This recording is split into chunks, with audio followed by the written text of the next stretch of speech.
I also want to figure out if, because you know how Wonder Woman 1984 is going to HBO Max? Mm-hmm. I got to figure out if I can get it for free. Do you have HBO Max? I do. I don't. But I don't know, but it's like... I'm using your account.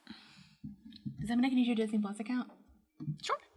Cool. I say that like it's not my mom's account and it's her password. Same with HBO Max. Nice. I also meant to get access to Hulu stuff. Although I know a couple people who are like, I'll use your account, and I always like feel bad just because like I'm not giving. Yeah. But I guess like with if you make a deal with somebody, it's not. Yeah. But I guess I'm kind of wondering, like, because you know how with Disney Plus with Mulan, you had to like pay. Oh, you had to pay like money. Do I have to do that with? I don't think so. I'll let you know your Christmas Day because then they also have that Warner Brothers thing where. Mm-hmm. All right, we're back. We're back. We always say we're back, but like. But you don't know any different. We're cool. No, we're not. All right.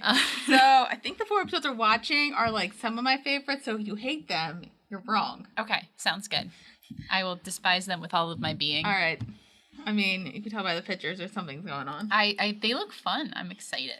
All right. So we're starting off with Dim Sum Lose Some and Oh, It's Magic. You know. Welcome to another episode of First Reaction Fan Reaction. I'm your host, Dra Whitman, and here with me is my lovely co-host. Cailin. Hi. How's it going? Are you okay? Man, that was a lot you just put me through, like emotionally, because we just watched I said these were good episodes. You were correct. I didn't doubt you, but I just didn't understand the scale of it, so thank you. Because a lot happens. A lot friggin' happens. All right, so we're talking about still on Pushing Daisies. We're almost done, actually. That's so weird. How many episodes are there total in the season? 13. 13. So we're on 5. Okay, very nice. We watched episode 5, Dim Sum Lose Some. Haha, hey. And episode 6, Oh, It's Magic. You know. Never believe it's not so. Okay, but we're going to start with... It's magic.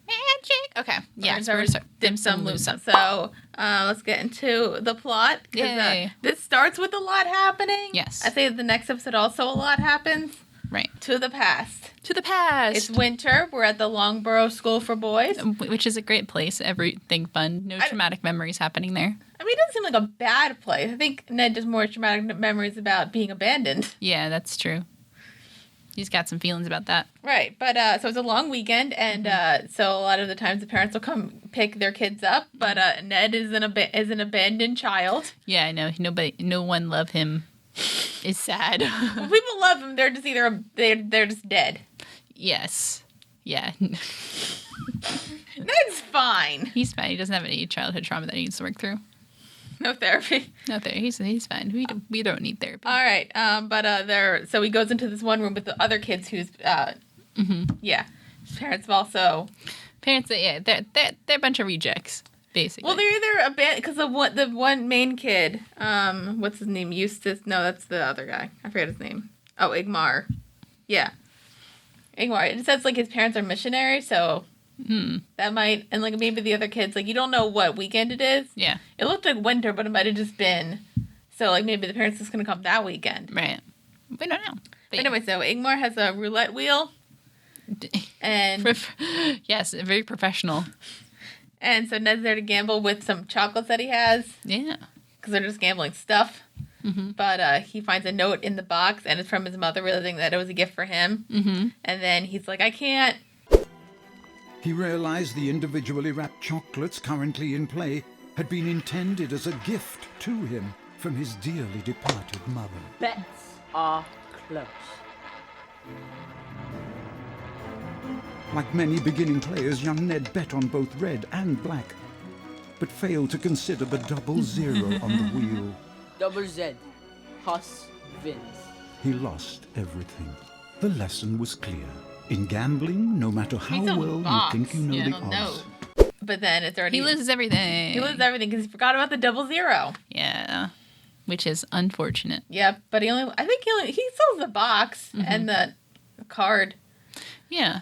So, like, that's everything else. Wouldn't have lasted, but that lasts.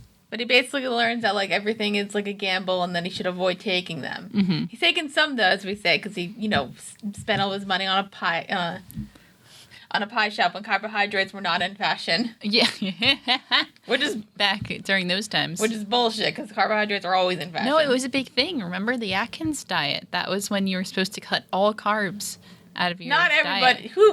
It was a big fad. It was a fad. Big thing. But that doesn't mean everybody did it. No. And also, like, after you did that, and then you got really upset and you just wanted a slice of pie. I would like a slice of pie. I think that every single time I watch this show, I think, man, you know what I want right now? Pie. You're not getting pie today. Oh. You're getting latkes. I am excited about the latkes. Yeah. So I won't complain. And then he also took... This time. But then he also took a risk when he brought Chuck back to life. Yeah. And, she's, helping on the pie hole. She makes a new pie called Yeah. Summer Passion Fruit. She's got a long fork. So, everything's It's nice. hunky-dory. What can go wrong? Everything. Everything. So many things. Olive comes in and says, like, hey, who's that dude that just came in? And apparently Ned had a conversation with him, or, like, a little, like, thing when he was pouring pie, and he just says, pie's delicious, just like your mother's. And he was like... This is a man who knows things. Well, he's, like, kind of, he's trying to rationalize it with his anxiety. God, Yeah. like, I keep, like, relating of, like, anxiety rationalization that Ned does. Thanks. Pie's delicious. As good as your mother's. You okay? Oh, no. Did he know your mother? I didn't ask. A stranger says a strange thing in passing. Chances are I misheard him or misunderstood. Maybe when he said your mother's pie, he didn't mean my mother. He meant everyone's mother. The iconic all-American mother created by advertisers and politicians as a shorthand for family values and a longing for baked goods. Would that make And so he's, like, kind of, like, freaking out about, like, maybe just meant, like, like, all mothers, like, the stereotypical thing. Right. But then he goes to talk to him again about it and, like, saying, like, I think I'm just misunderstanding something, so here's a slice on the house. Right. But then he said something about, like... He makes a comment about his... Like, being stingy or something? I don't remember. I'll just play the clip. Yeah. I'm probably making a mountain out of a molehill over a random comment I probably misheard, and I'm hoping to offset any awkwardness you are or will be feeling by providing your slice of 3 plum on the house. You're a nervous talker. Like your dad. This complicates things. You may need to pay for the pie. Makes a comment about his father. So then he's like, He's like, oh, so, sir, you know who I am and you know things. What kind of things do you be knowing? We introduce him as Dwight Dixon, who seems fine. Yeah. Yeah? And at first... Did you think he thought he was fine? At first, he seems pretty, what's the word I'm looking for? Harmless? First, he seems pretty harmless. I mean, like, things change, but at first, it just seems like... Essentially, like, fairly immediately they change. Yeah. And he's looking for Ned's father. Dwight Dixon's played by Stephen Root. I recognize the face, but he's like a character actor. I think I first saw him in this, but then I saw him in a bunch of other stuff. Mm-hmm. I think you would remember him. He was the blind guy in Get Out. Oh, really? Yeah, remember? Like the guy who didn't want Daniel Kaluuya's body because he was black, but because he had the eye. Because he had good eyes. Only that and not only that and not any of the racist stuff. That's a good movie though. A great movie. I don't like horror, but I like that movie. I haven't seen Us though, and I really want to. I have not seen that one. But Get Out's a good movie, so he was in that. A good movie. So that's where you recognize him from. Yeah. Okay. Got it. Yeah. Got it. And probably other things because I. Oh yeah, like familiar. I think the other things I can remember seeing him in are True Blood. He has actually just in this movie that I watched called Uncle Frank with Paul Bettany, where he's playing Paul Bettany's dad. Oh, okay. I saw the trailers for that. Okay, yes. Okay, so yes. so that was a movie. I don't really know if I want to spoil it for you. Was it good? Yeah. Okay. Cool. We thought it was a comedy, but it wasn't. Oh. But Paul Bettany's in it. Yeah, it seems kind of like is it more of a dramedy? Yeah. Yeah. Okay. Because from watching, I think I saw a couple trailers, so yeah, it makes sense. Can you do me a favor? Can you lift your microphone? You see how low your microphone is? You want to put it closer to your face, either like aim it or like lift it.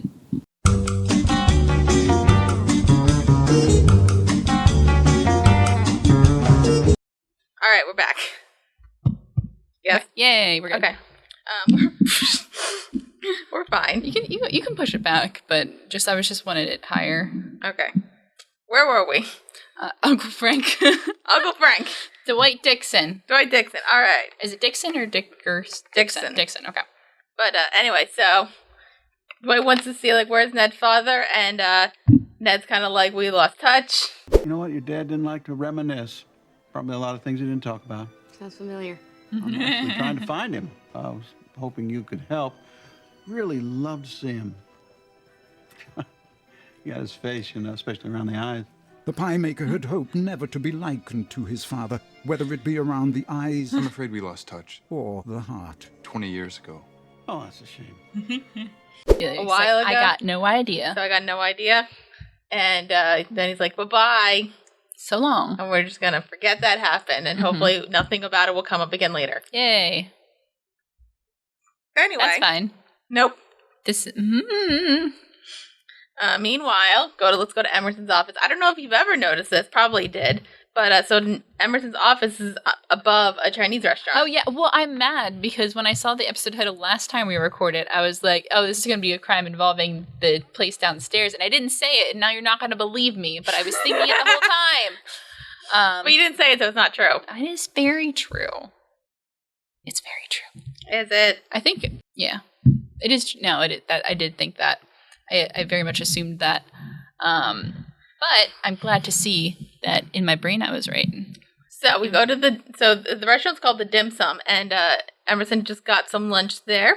Homer produced by beef balls and curried cuttlefish from the Dim Sum restaurant downstairs. His phone silenced, Emerson knew the world of clients and murders would soon be lost in the cloud of a power nap. Food coma. No. Oh no.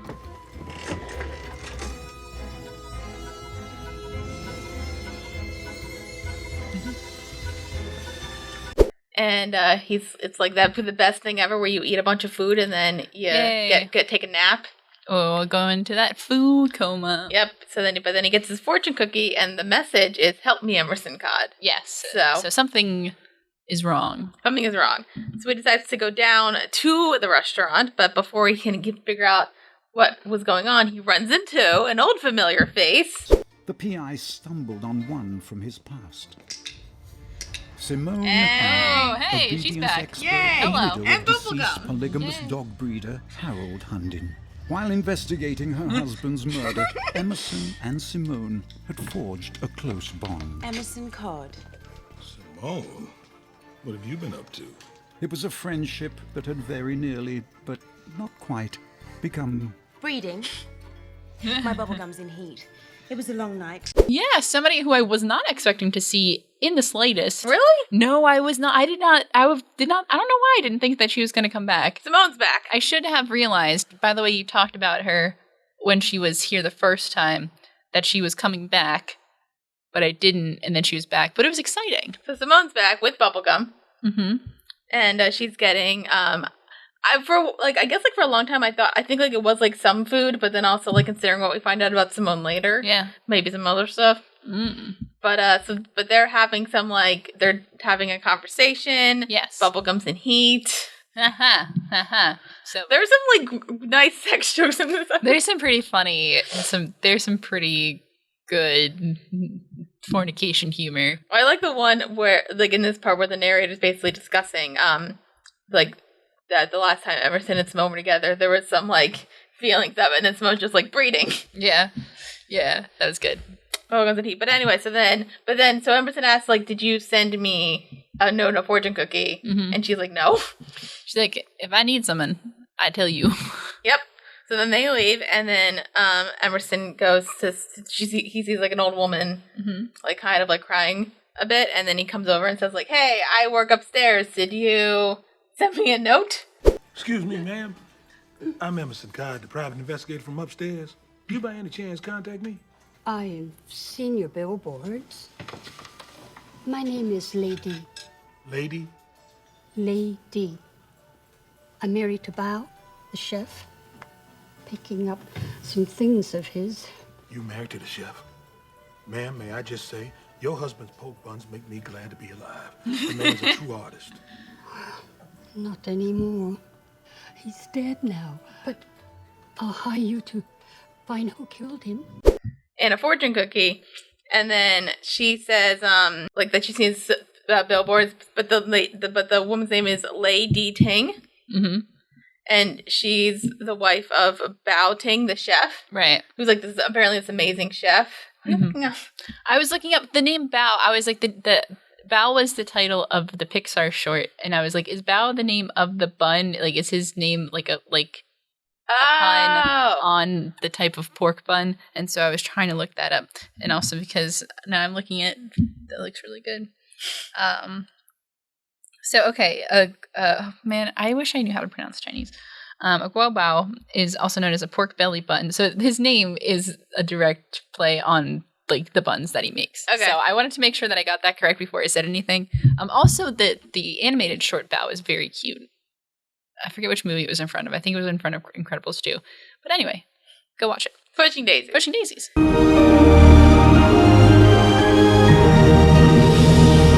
All right. So we find out that Bao's dead. Yes. And basically what happened, we get their story, which is that Bao and Lady immigrated to the United States, opened up a restaurant. They did. They were very successful, it seems. But Bao had like a lot of stress going on and like a lot of pressure. Mm-hmm. And then his pork bun steamer thingy. His unique recipe. I had like a veggie one. But even with his daughter working as a Dumplings. waitress, Bao could Stop. never save enough money for his own restaurant. It was after a 16-hour shift that Lady had noticed Bao could not sleep. Something had him terrified. Bao chose to reply in English. Pressure. Pressure? Lady would remember Bao's misgiving as ironic.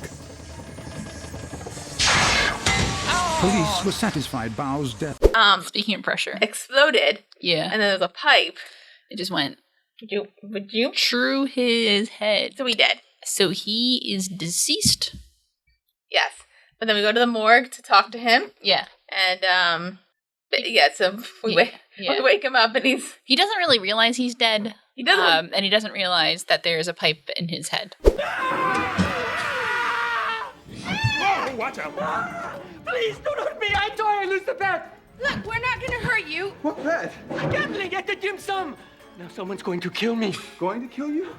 I don't know how they're going to do it, but they're going to do it for sure. Yeah. Who wants to kill you? Who are you gambling with? I tell you that, and I'm a dead man. See, what we need now is a mirror. I've got to get out of here! Oh, hey! Bao, no, wait! Oh, that's terrible. Which is funny considering he's moving his head around and everybody's like, rah. But he thinks somebody's going to kill him. Yes. But he's aware that death is on the menu at this restaurant, but he doesn't realize he's already been served. Yes, because we need a mirror to Mm-hmm. But because of the bet that he lost. Yes. But then he tries to get out, but then, They have to. He dead. Yeah, he's re-dead. Yep. I love it on the wiki thing. It says after Ned re-kills Bao. Re-kills him. I was like, that's a little harsh. Mean. That's a little harsh. That's mean. He just returns him to his proper resting place. Emerson goes to talk to Bao and Lady's daughter, May, who works as a waitress in the restaurant. Yes. Just to, see if she knows anything or that kind of thing. And she seems like a bit standoffish. Right. So, but that, and then also we meet her fiance, Ruby Woo. And what I really need to know is, are those the new Chu Chow dumplings, may I? That was for a customer. I know. Dried shrimp, chives, mushrooms, and glutinous rice flour. Girl, your father could make a grown man cry. Hi. This is Ruby Woo, my fiance, also manager of the dim sum. Son, you got a hell of a restaurant. I'm a lucky man in many ways. Yeah, he's We get any feelings with that? He seems kind of like a weird kind of dude. He's a little awkward. I thought he seemed like a weird dude, and then I was noticing at this time her body language. Yeah. She doesn't seem like she's thrilled about being engaged to him. So you're like, there's something going on there. It's not love. It's not love. It might be for some other reason. We'll get to it. And he's talking to them and asking if there was a gambling thing going on. Right. And they're like, no. Mm-hmm. We get to that. Also, ever since Rudy just eats food that's supposed to go to people. He is obsessed with the food at this restaurant. I don't blame him because it looks very good, but he's just eats everything in sight, which fair.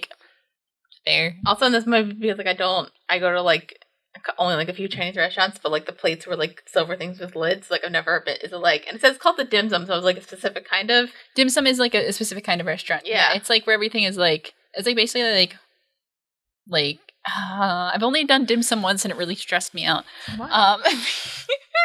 Because like you don't like sit down, look at a menu, and like order one dish. It's like a bunch of little dishes that you like. So it's like when you go to like a really fancy restaurant where everything's like really tiny. Kind of, but it's like meant to be like you're like getting things off the cart, or you're like, oh yeah, this, and then you get them. And it was a lot going on, and I was really stressed because I've never been to dim sum before. Thankfully, the person I was with had, so they were helping me through it. And then I'm very bad at like understanding people.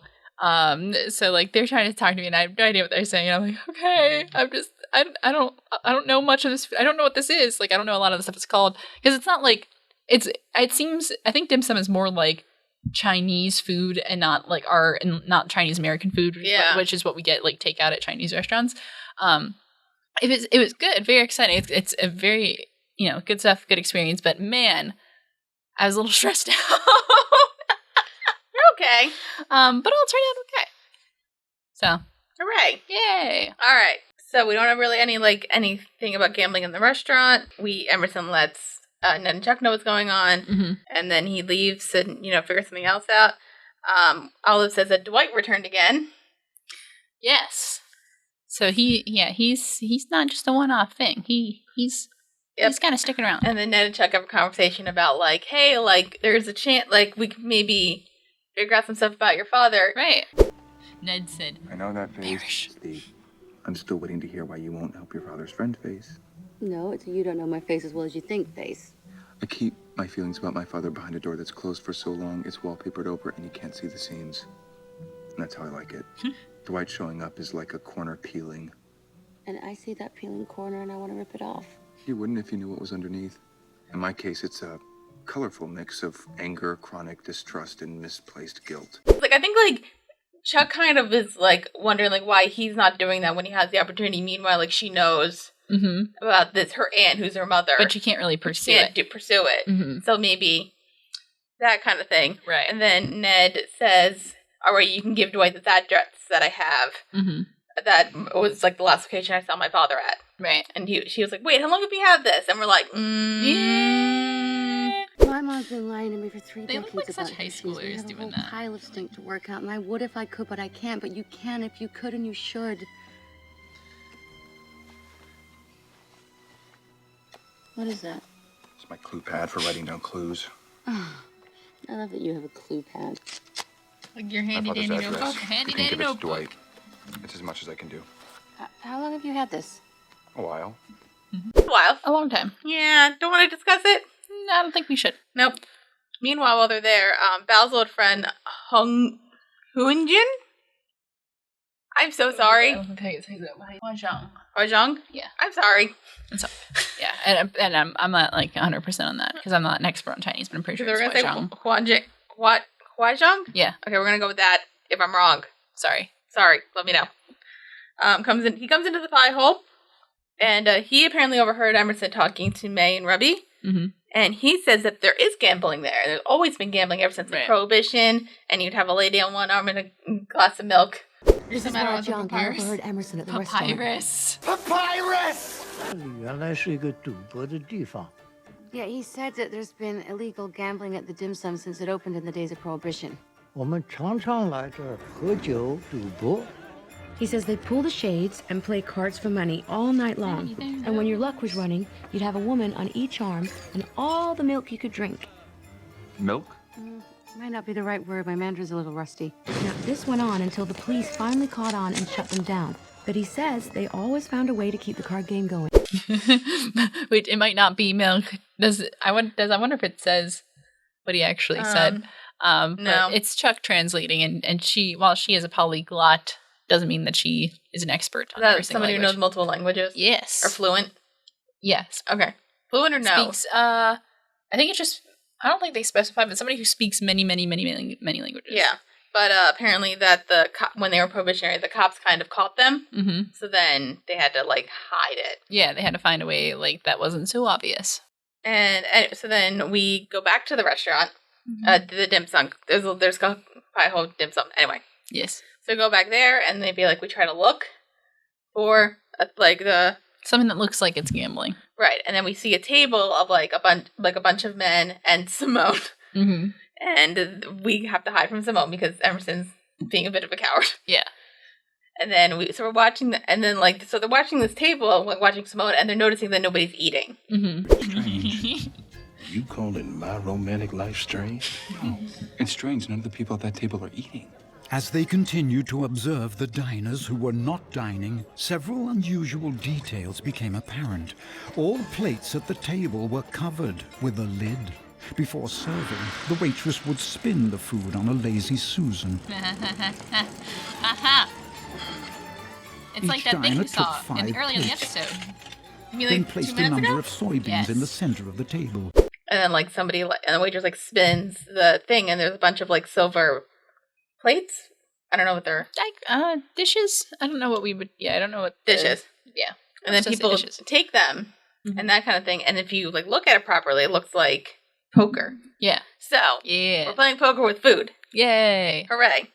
That's fun. Figured it out. So then Emerson calls on Simone to figure out what's going on. Maybe some other. Maybe some other thing. Maybe a little something. All right. So the way that this works. So the way this works is that you have these soybeans, which count as chips. So then you put them in, and then the meats are the suits. No, yes.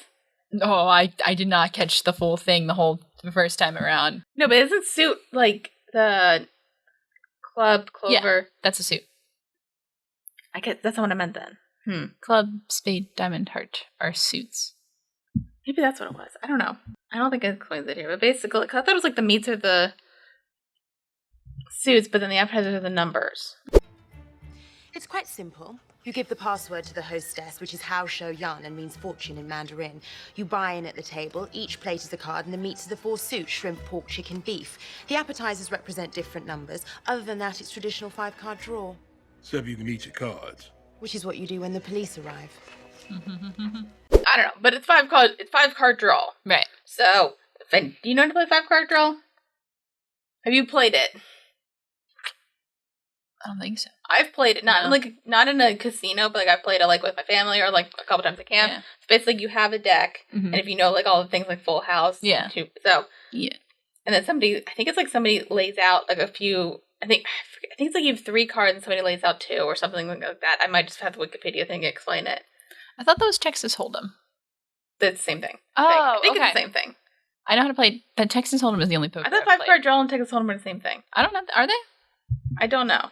Do you want to look it up or just want to? I'm looking. I need to know so I can properly inform myself. I thought because I know one of them is you only have 3 cards and then there's 2 at the bottom and then you have to pick and choose your cards. Wait, in 5-card draw, do you how many cards do you get? Maybe they are different. The Texas Hold'em is when you receive 2, right? Yes. Yeah. Okay, maybe it's 2 different things. Maybe it's with 5-card you. All right, we don't know poker. I can put a Wikipedia thing. Maybe 5 cards you have 5 cards and then you can because I think switch between 2 and 3 or a bunch to maybe get a better hand. I don't know. All right, I'll look it up later. Anyway, Simone's explaining this to Emerson. At his office, and then basically we meet all of the people. Shrimp Boy's a gangster in charge of running the table and paying off the manager. Anson Chen did 8 years in the state pen for armed robbery. Jin Quinn is a thug for hire, will do anything for a few dollars. Louis Liu strangled his mother-in-law, got off on a technicality. Jim is a plumber. They all take gambling seriously and they're all dangerous. Any of them could have done it. What about you? Please. I was at a dog show that night, which is 800 alibis, 1,200 if you include canines. Are we finny? Basically, all of them are capable of killing. Yeah, yes. Over a bit. Correct. Because they take it very seriously. And then Simone's saying yeah, I'm just here to get information from, not anything else. And she's just And then Emerson's kind of whenever I'm with somebody, it kind of goes bad, which, like, I guess, like, the only relationship knowledge that we have of Emerson is whoever the mother of his child was, right? Which clearly did not end well. It didn't really work out. So he's kind of like, because I think it's like saying, like, when I'm really into somebody, it doesn't end well. Mm-hmm. So it's like, she's like, well, how would it end if we hooked up? Mm-hmm. And he's like, very badly. And then she kisses him. Then she just like goes for it. And then probably one of my favorite sex jokes ever.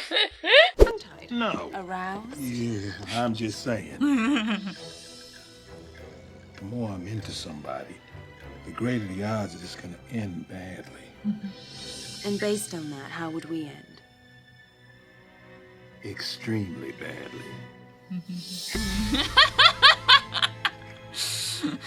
You ain't hear what I just said? This was the first time the private investigator had ever been ordered to come. That's like my favorite joke. Not in front of the dog. Again. The narrator's like, this is the first time Emerson had been ordered to come. And then she clicks her thing. Yeah. And then click.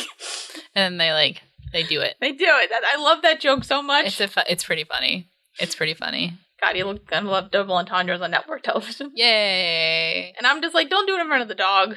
I mean, I know. It's weird. Although, does Emerson live in his office? I don't know where he lives.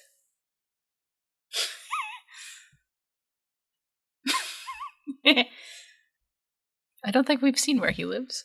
Anyway, so back to everybody else. Yeah.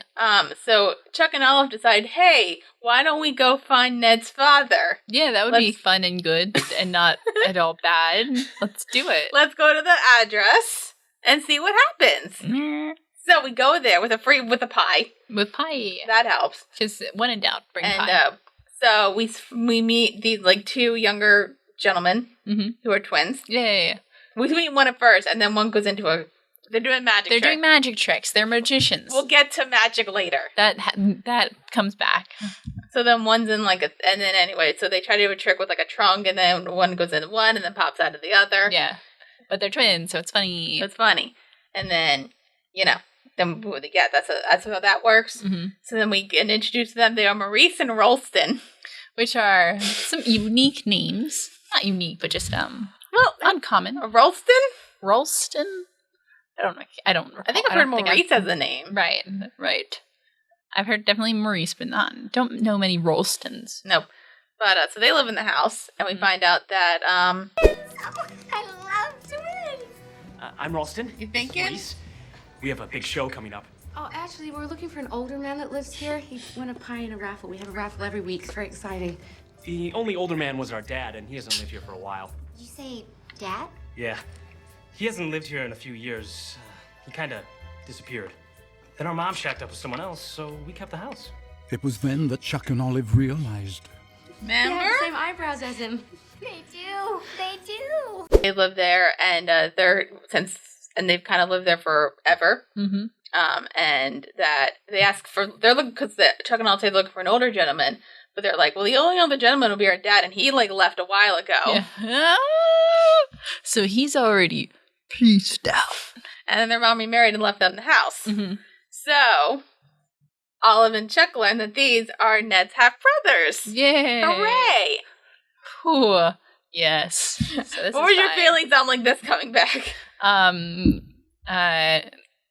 Yeah, I'm glad it came back because one of those things you kind of were thinking about, but it was very funny to see that the Mr. Father figure just upped and fucked out. That was pretty funny. It was oh, this is a recurring trend. I see. So interesting. I guess some stuff that we learn here and then later on, I kind of get more interested in what exactly Ned's who Ned's father is. Yes, I think we would have found out more if there was more seasons. Oh no! But it kind of gets the minds going right a bit. So then, yeah. So it's I don't know if because they clearly didn't tell Maurice and Wilson about hey, we know your older half brother. Right. Yeah, they did not reveal that information. Yep. So, and then we cut back to Emerson post coitus. Yeah, it's that postcoital clarity. Yeah. He has so much lipstick on his face. Yeah, it's funny. And he's going over these photos, and he sees, like, this one busboy who... It just keeps popping up.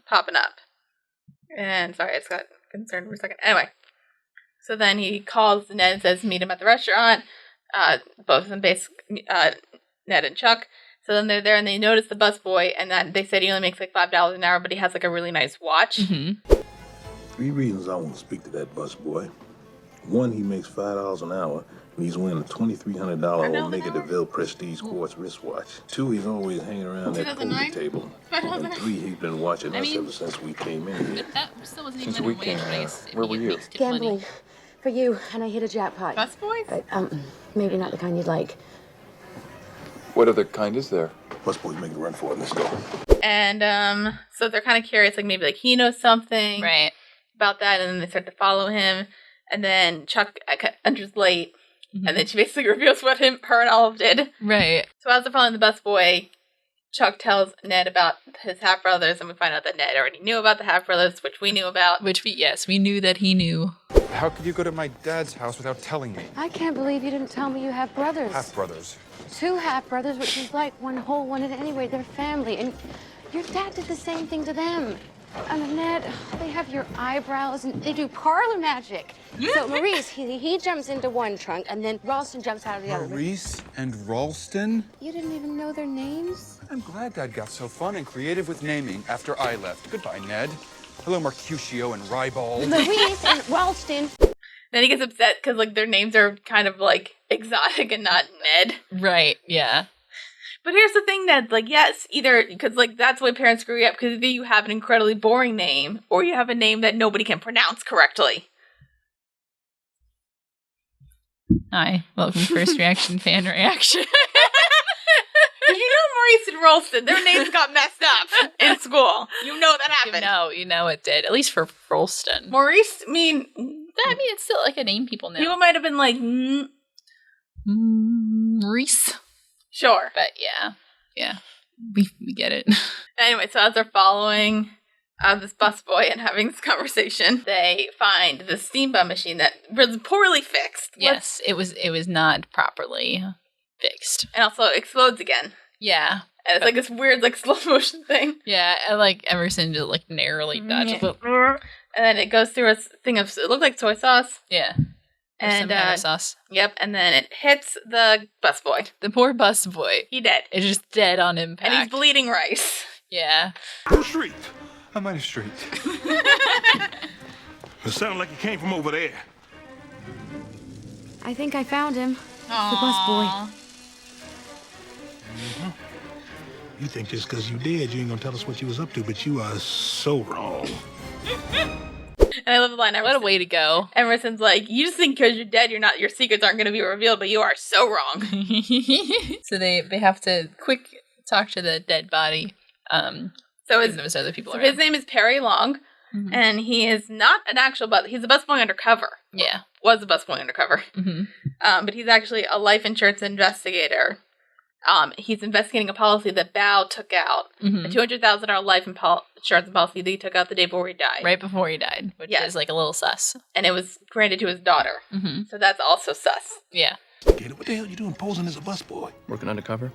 Checking out a suspicious policy claimed by a chef named Bao Ting. We know Bao. Bao took out a $200,000 life insurance policy one day before he died. What are we, idiots? Who's the beneficiary? His daughter.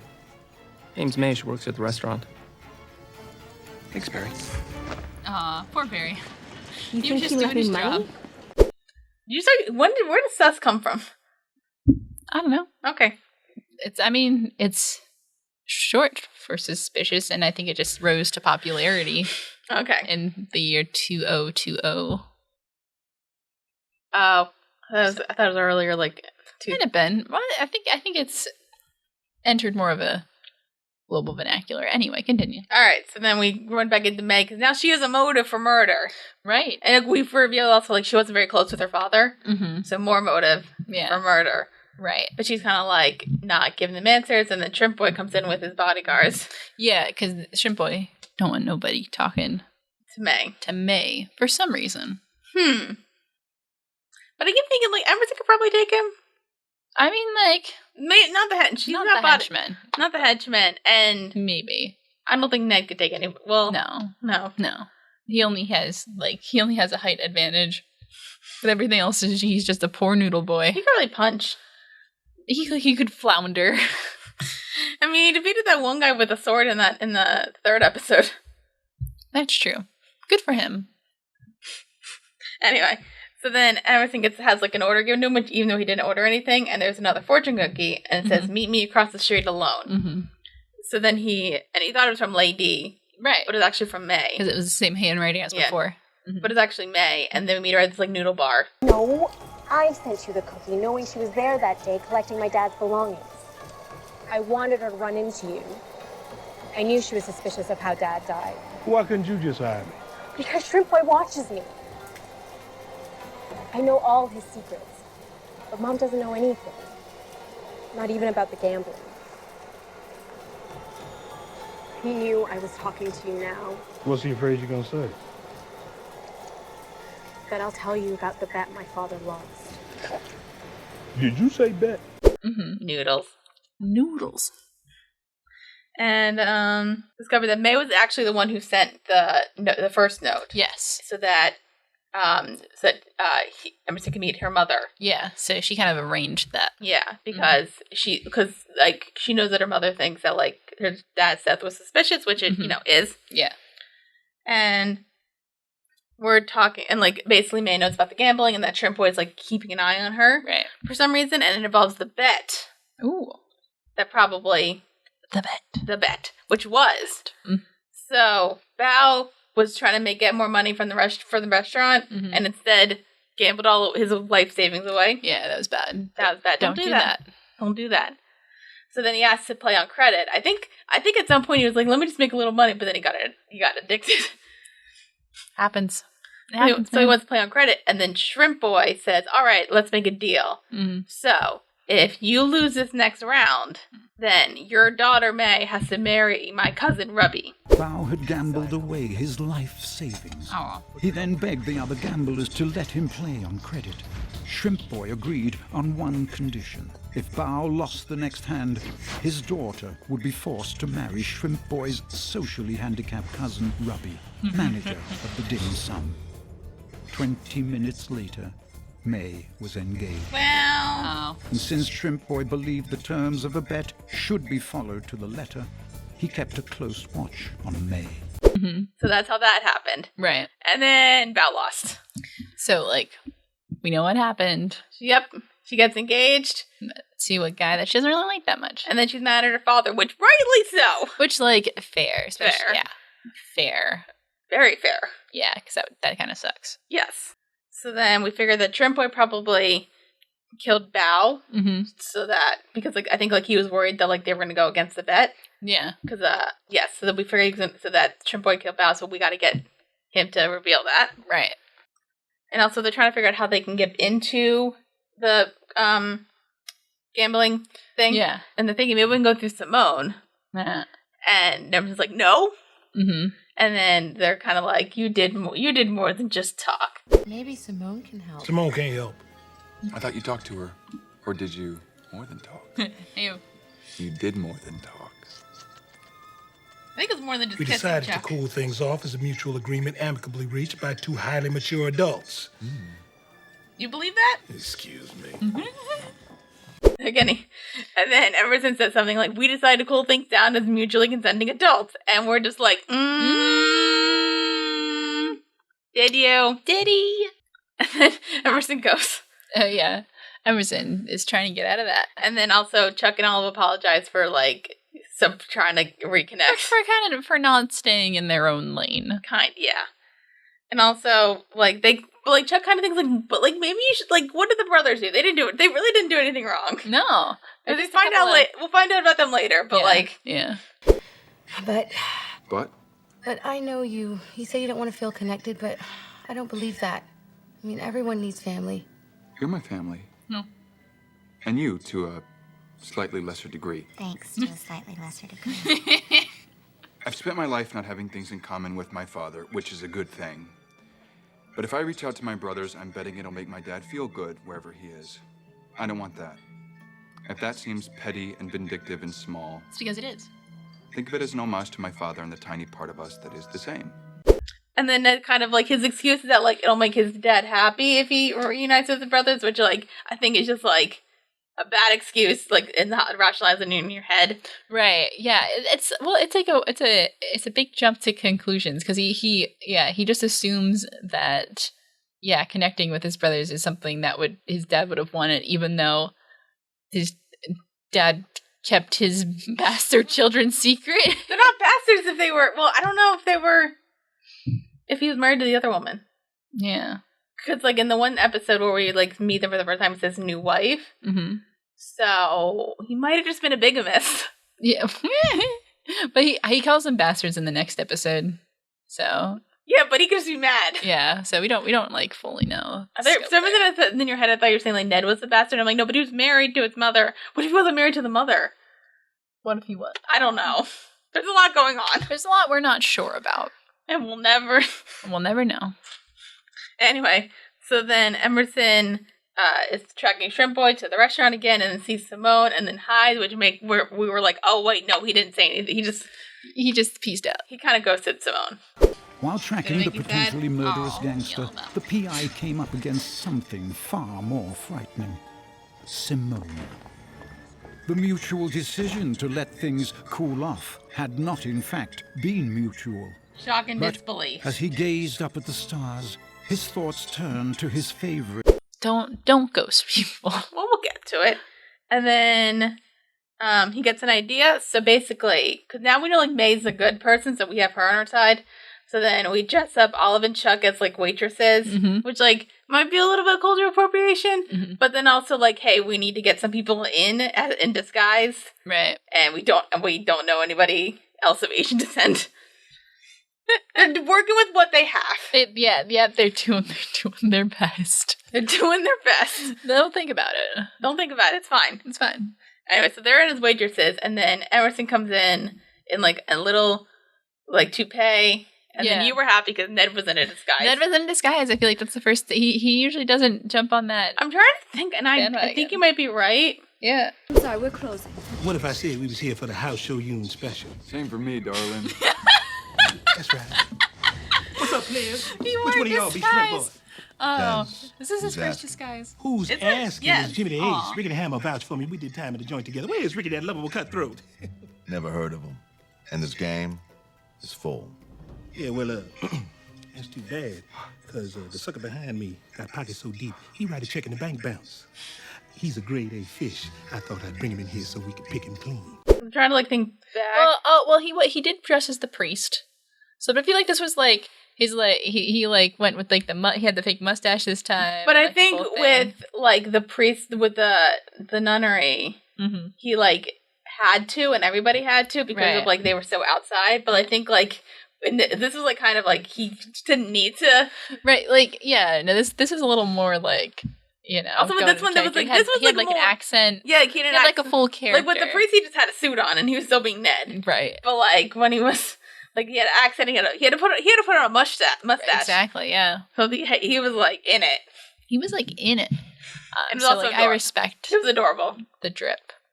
So then they get in to the game, and Emerson doesn't want to give up his money, but he does. So they're playing, and they're trying to get information out of Shrimp Boy about the bet. And we also find out that Bao tried to, like play again just to like get the money out. Shrimp Boy was like, no, because the bet is sacred. The bet is sacred. Also, we should mention that the bodyguards are indisposed because of an uncomfortable fullness of the bladder. Boss, I got an uncomfortable fullness of the bladder. Me too. It's all. Yes. Due to some herbs. Boss. Get an uncomfortable fullness of the bladder. I just found that funny because the narrator said it and then they said it. Yeah. No, it's good. Good stuff. So then we find out that maybe Bao went to somebody else to get... Because like, he was like, really upset that he did that to May, as he should be. As he should be. So then he was like, I think he went to Shrimp Boy first. Shrimp Boy was like, nope, a bet is sacred. You said this. You lost. We're done. Correct. Yep. So then he decides... Bao had life insurance. What if he gambled that? May's the beneficiary. But if Robbie marries her, then he gets the money. And Robbie wouldn't collect as long as Bao was alive. At last, the truth was clear. Robbie murdered Bao. Beef and sticky buns. Empty, you bluff. We better hurry up and finish this business and then call the police. What's with the whispering? Show the damn cards. Oh. He goes to Rubby to maybe see like if he'll play. Right. And then, but like still like again needs something to play. But then Rubby's like, "Hey, don't you have a life? Don't we have like a life? Can you get like a life insurance policy, or do you have one?" Or like I guess like they could somehow like I don't know if he had it beforehand. I guess like, but he said he took it out like before. So like the day before. So I guess or like I don't know how life insurance really works. So it's like he took out a life. So basically, it's like Rubby's like, "Here's a life. You have a life insurance policy for $200,000 to your daughter, who I'm gonna marry." So it's like bet that. Right. And then Rubby wins. But then But I figure Rubby wants to like get that life insurance now. He wants a quick payout. So murder. We did it. We figured it out. So Rubby did it. Yep. And so they keep playing, and that kind of so they're playing for a little bit more. That kind of thing. Emerson wins. Good for him. Yeah. But then they get caught. They like right after he wins, they get caught. And then everybody, gets tied up, and basically like all the other gang, like especially Shrimp Boy, like he's cool with it because he's like, my cousin won the game, and a bet is sacred. Yes. A bet is sacred. And then he kind of wants to like take his May on like their honeymoon before they're married, and like May's like not, and May's just like he's trying to get out of there. But then she finds out that like Bao was like her dad was like trying to get the money back, and then she realizes that she didn't know her father like she thought she did, and he cared, even if he was a gambler. And then Ned's like, Papa was risking his life for me. I wouldn't even speak to him. It's not your fault. I thought I knew my father, but I didn't know him at all. It struck the pie maker. He'd always believed his father's actions spoke for themselves. But maybe he was wrong. Aww. Speak, devil. Simone? Nobody locked the door. I don't think this would be the best time. And when would be the best time? Maybe I didn't know my father as well. I just know the bad parts, but like it seems like your dad was. But he maybe possibly there's something redeemable about him. Maybe.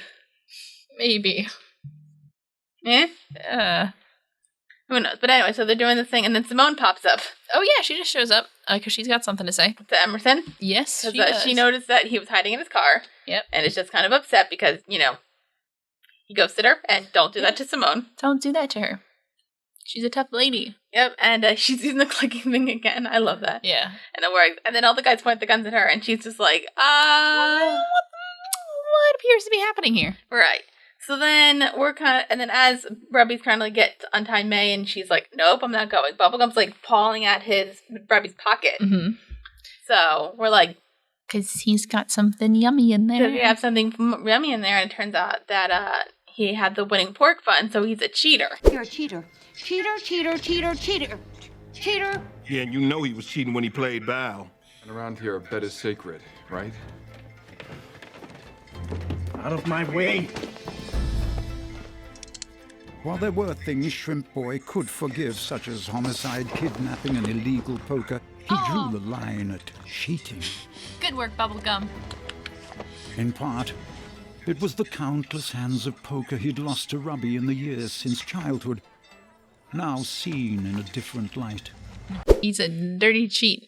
And Shrimp Boy like opens up a pocket, reveals that, which meant that he was always cheating. He's been a cheater since day one. Yep, including when he was playing Bao. And while Shrimp Boy can forgive stuff like homicide and kidnapping and others and arranged marriages and other stuff, but like if you cheat on a bet, the bet is sacred. The bet is sacred. So because of that, the bet's null and void. So we're good. And May decided to marry him. Yay! That's good. And Rubby goes to jail. Good. Yep. Yay! Justice. Hooray! And then the ending bits are Emerson meets up with Simone and kind of like talks to her and basically saying like you kind of like have like this like thing of like don't show like emotion or vulnerability. Right. And then he was like, yeah, but like when you came in there and like we're clearly upset, she was like let's like show each other our cards. Right. Let's see where this goes. Yeah.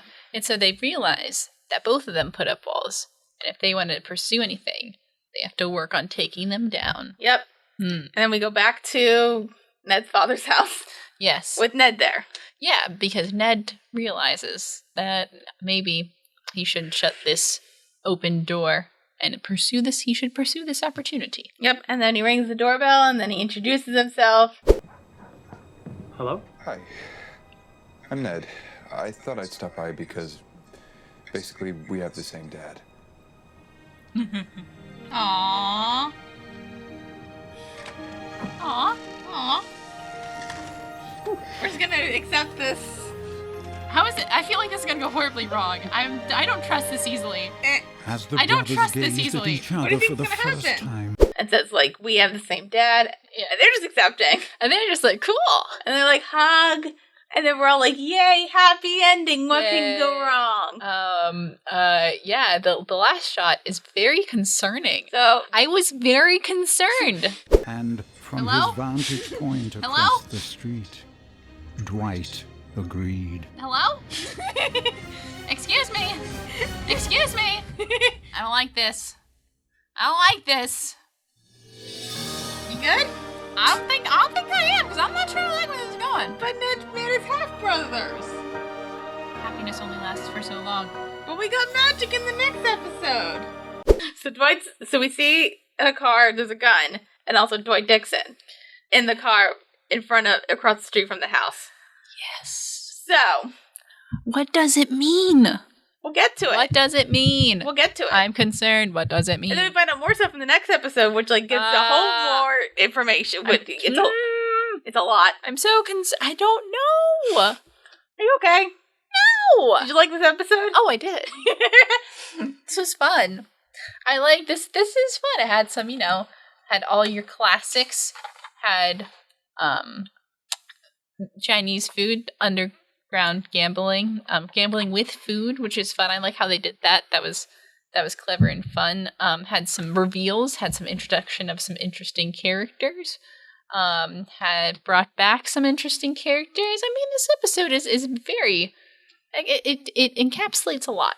Yeah, this is definitely one of my favorites. Like, Yeah. I think because I was saying to you, like these like this pack of like 4 that we're going to be watching and recording today are like Yeah. some of my favorites, Yeah. and I think I threatened you saying if you don't like it, you're wrong. But so far You we're did, good. But so far we're good. Just, it's like a lot happens and like plot moves along. It's funny. Mm-hmm. There's like a good mystery, and fun times. Yeah, and we're starting to like open up some like other things that are going on behind the scenes. So we're exploring. We're uncovering some things. And then we'll find out because of this long running show. Because of this, I mean, I can't wait to see all of these myth arcs wrap up properly and successfully and fully and wholly. Don't ruin it for me, Dara. But the bad thing with this kind of like wrap up is not like it didn't wrap up like crappy because of like character decisions, like writing decisions would make you mad. It might have gotten like not greatly wrapped up because it got canceled, which is just sad. Yeah. Well, either you die a hero or you live long enough to see yourself become the villain. So, leaving you with that. There has to be like some shows out there that like actually like lasted a long time and like they didn't live long enough to see themselves become the villain. Oh, I mean, I'm trying to think of like shows that are successful that I like, but most of them don't have over like 5 seasons. I think can you have a successful good show that doesn't like get weird that runs longer than 5 seasons? Think about it. Yeah, that is the question of the day, folks. Parks and Rec? No. I mean, it didn't start great, but that's fair. That's like I didn't even say that the last season's like the best season, but it still like didn't destroy anything. Right? No, it didn't it wasn't like super weird. So that's like fair point. But everyone else, I want you to think about that. Give us a show that you like that didn't get weird and lasted longer than 5 seasons. Yeah. So I think the only show that we ever did that lasted 5 seasons was Orphan Black, and that didn't get weird. Yeah, because but they clearly had a plan. Mm-hmm. So.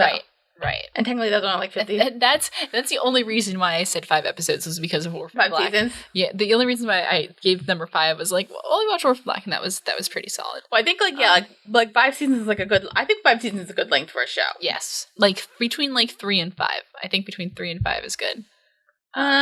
I think for me 3 is kind of too short. I guess depending on like the length of the show. Avatar: The Last Airbender. Excuse you. I still think that was too short. I wanted more. Yeah, I mean, we did want more, but we know that if it continued for too much longer, it would have gotten a little sour. But I think also like because I know like some shows like they had like a 7-season plan. Mm-hmm. So if you have a plan and like you or don't 6 seasons in a movie. We'll get to that. I know about. I pay attention a little bit. Anyway. But yeah, I think like if you have a plan, because I'm also thinking like Hannibal, like the show Hannibal, because like I know there was a 7-season plan, and then it got canceled. But there's also like kind of they're rearranging stuff. Anyway, point being, unless you have a plan, maybe stop at 5 seasons. Right. But like I mean, if you said Supernatural is perfect in every way for all 15 seasons. How was the last episode? You're gonna break that thing. Okay, I'm good. You're gonna break that. Me never break something I could not imagine. Always. So anyway, so Pushing Daisies. Pushing Daisies. We were talking about that at some point.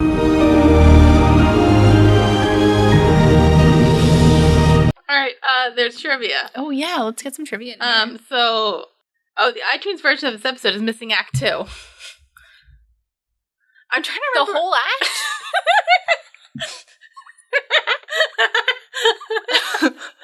I don't remember if I actually had this show on iTunes. Oh man, because this was like at that point when like you would buy TV shows. Yeah, I remember that, and then play them on your video iPod. I had 3 episodes of Avatar: The Last Airbender. I think 2 episodes of Death Note. Did I have some? I may have had some Bleach, but I think those were illegally downloaded.